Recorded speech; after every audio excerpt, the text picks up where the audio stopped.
If you are a headache sufferer, you know all too well the throbbing pain, the vision problems, and the nausea that comes right along with it. But did you know that there's a new FDA procedure that may bring us much needed relief? But first, you need to know the difference between a migraine and a headache. And the man to break it all down is Dr. Sean Bennington. He's with Cornerstone Integrated Healthcare. Joins us this morning to tell us more about both. Good morning. Good morning. Great to be back.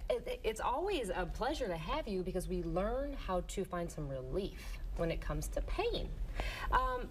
Let's talk numbers first. How many people are we talking about that suffer?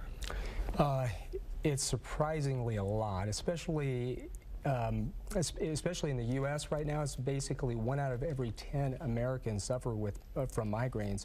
In fact, women, it's actually 1 out of every 6. And it's debilitating for a lot of them, where they can't function, they can't do their jobs, they have a hard time being a mom or even a wife. And so, or even being an employee. Exactly. It's so hard to be somewhere and you have this blurred vision or the nausea and that comes along with it. It's interesting to note that women, that we suffer a little bit more. Not sure as to why, but if you look at I guess the typical woman, there's a lot on her shoulders. A lot of stress, yeah, and the woman tends to do it all herself. So she's carrying the weight of the family on her shoulders, and so for some reason they seem to be a little bit more prone than men. Let's talk about the difference between migraines and headaches, tension headaches. Sure. Migraines are going to be different than a tension headache, but tension headaches are going to be more common, so more people suffer from tension type headaches. So it's easier to actually define those first. Tension type headaches typically are going to involve tight musculature, especially in the back of the neck, and they can physically be palpated or felt, and you can feel the tension in there. There are trigger points oftentimes associated with those as well, and a lot of times what will happen is that a person's head is actually a part of this. So they're on the computer like this all day. So what happens is the head, it's heavy, it's 15 to 20 pounds. When that moves out like this, gravity then starts pulling down. You know those little women who are like this, yeah. Well, you know, and to give you a visual, you think about if you bowl, that's a bowling ball. It is a bowling ball, yep. And it's pulling straight down, so then these neck extensors have to engage to try to pull back, and that's why they get tight and they start to spasm. And some of those things that come along with it is anxiety, depression, financial issues that can kind of weigh into the tension going on in your life. That's tension, Dr. Sean. Let's talk a little bit about migraine. Yeah, migraines are completely different. Now, migraines aren't quite as common, but the effects are actually more debilitating.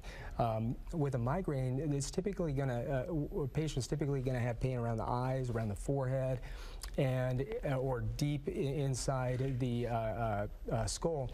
And the pain is going to be sharp, it's going to be throbbing, and unfortunately it's almost debilitating. Typically they're going to rate a pain somewhere between a 7, 8, 9, or 10 out of 10 on a 10-point scale. I can raise my hand on feeling that pain. It hurts, but I think we mess it up, I should say, because we're not quite sure what it is, and so you kind of reach for the pain pills. But the good news is, and you brought us a demo here, the good news is there is relief. The FDA has approved this new procedure, and looking at this, if you don't like needles, brace yourself, because that's not really what this is. Let's talk about how this all works when it comes to pain relief. Sure. So for years we've known the nerve involved with migraines. However, we just didn't know how to get to it, because the treatments we had tried before were often the side effects were far worse than the actual migraine. So for example, they tried taking a needle and going through the jaw and to try to get to this, it's called a sphenopalatine nerve. And that's what controls sensation to the cranium or to the head. But this, again, this is not what you think. Okay, yeah. Look. Yeah. So I saw this, I kind of backed up. But this goes in up your nose. Exactly. Okay. And just so you know, I hate needles too. You would think that wouldn't be me, but I'm the clinic owner. I'm not the medical doctor. She got called away this morning, so I'm here to fill in. Do you find that it's painful? No, and in fact, patients don't complain that it's painful at all. The only thing they complain about is the bad taste in their mouth afterwards. So that's it. If you can handle a bad taste, then the procedure is awesome.